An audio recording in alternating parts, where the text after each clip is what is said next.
L'Argentine ne gagne pas seulement grâce à Messi. Beaucoup pensent encore que tout repose sur le génie d'un seul homme à 38 ans. Mais la réalité est bien plus impressionnante. Derrière chaque victoire de l'Albiceleste se cache un système de jeu redoutable, ultra équilibré, capable de faire souffrir n'importe quelle équipe au Mondial 2026. Aujourd'hui, on décortique pourquoi cette Argentine reste si difficile à battre, avec l'épreuve fraîche du groupe J. Le collectif avant les individualités. Depuis que Lionel Scaloni a pris les rênes en 2018, il a transformé l'équipe. Fini l'époque où l'Argentine était une collection de stars sans véritable cohésion. Scaloni a imposé une philosophie claire, le collectif avant tout. Chaque joueur connaît son rôle à la perfection. Résultat, une machine ultra équilibrée où même les attaquants redescendent défendre, où les milieux courent sans relâche et où tout le monde presse ensemble. Ce n'est plus une équipe qui gagne par éclair individuel, c'est une équipe qui domine par sa structure. Le rôle caché du milieu de terrain, les vrais patrons. Le cœur battant de cette équipe, c'est son milieu de terrain. Enzo Fernandez, Alexis McAllister, Rodrigo De Paul et les autres forment un trio ou quatuor ultra complet. Ils récupèrent des ballons par dizaines, ferment les lignes de passe, lancent les transitions rapides et protègent l'équipe. Mais leur mission la plus importante reste de libérer Messi, qui à 38 ans doit gérer son énergie. Exemple concret, Argentine 3-0 Algérie. Le milieu argentin étouffe complètement le jeu algérien.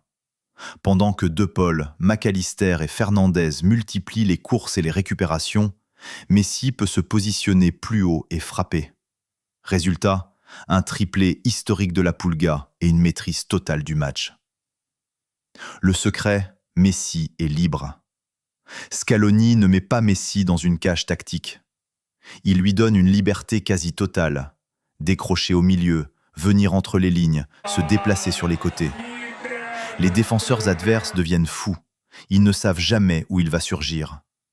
Et pendant qu'ils le traquent, des espaces énormes s'ouvrent pour Julián Alvarez, Lautaro Martinez ou les milieux. Preuve dans le match contre l'Autriche, 2-0. Messi fait un doublé, dont un but dans les arrêts de jeu, et devient le meilleur buteur de l'histoire de la Coupe du Monde. On le voit décrocher, combiner avec le milieu et punir la défense autrichienne.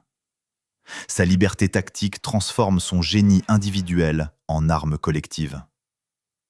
Une défense sous-estimée, mais en acier. On parle beaucoup de l'attaque et de Messi, mais la vraie force de cette Argentine est son organisation défensive.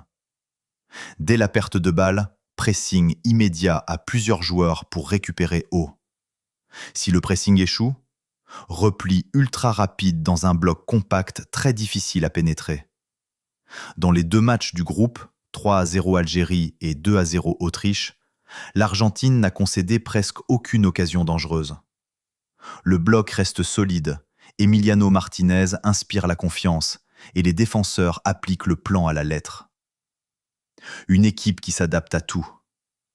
C'est le grand génie de Scaloni, la polyvalence tactique. Il n'a pas de plan fixe, il s'adapte à l'adversaire. Contre une équipe comme l'Algérie qui tente de jouer, domination et exploitation des espaces. Contre une équipe plus organisée comme l'Autriche, pressing intelligent et efficacité sur coup de pied arrêté ou transition. Ils peuvent gagner en dominant, en souffrant, en contre-attaque ou en possession. C'est ce qui fait la différence entre une bonne équipe et une équipe qui vise le titre en 2026. Le véritable génie de cette Argentine n'est pas seulement Lionel Messi, même s'il continue d'écrire l'histoire à 38 ans. C'est l'équilibre parfait entre talent individuel et travail collectif. Chaque joueur accepte de courir, de sacrifier et de défendre pour le groupe. Quand le collectif tourne à plein régime, le génie de Messi finit le travail. C'est le plus grand secret de l'Albiceleste en 2026.